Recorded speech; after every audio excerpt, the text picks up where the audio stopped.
1990-ад он Монгол Улс зах зээлийн эдийн засгийн шилжсэний үетэй холбогдуулаад ажилгүйдэл, архитект, гэр бүл салалт, гэр бүлийн хүчирхийлэлгээд нийгмийн сөрөг үзэгдлүүдтэй уялдаж олон хүүхдүүд гэр орносоо дайжид гудамжинд гарах болсон байгаа. За ингээд гудамжинд амьдарч байгаа хүүхдүүдийн хувьд бол хөгжлийн бэрхшээлтэй, зарим хүүхдүүд нь гэмт хэрэг холбогдсон олон асуудлууд байсан.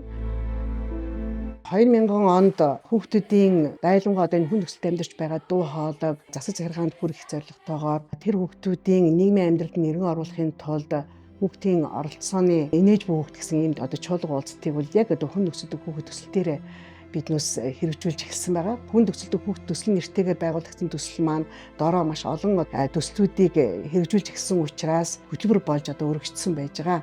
За эдгээр олон хүүхдүүдийг нийгмийн хэвийн амьдралд оруулахын тулд хүүхдэд ажилдаг байгууллагууд болон одоо дээд шатны байгууллагуудад энэ хүүхдүүдийн талаарх ойлголтыг зөв ойлгуулахын тулд биднээс адвокат буюу нөлөөллийн ажлуудыг хийх шаардлагатай болсон. Амьдрал нь хэцүү, гэр бүлээсээ дайцсан хүүхдүүд бол хүний найманы золиос болох, хохирогч болох тийм одоо асуудал байсан учраас хүүхдийг хэл амнан худалдаалахаас урьдчилан сэргийлэх төслийг бол биднээс хэрэгжүүлсэн. Нийслэлийн хэмжээнд биднээс мэдээллийн нэгдсэн одоо сүлжээг байгуулж урьдчилан сэргийлэх ажлуудыг хөлийн бомбтууд дээр эрүүгийн цагдаагийн ажилтнууд нь биднээс зохион байгуулсан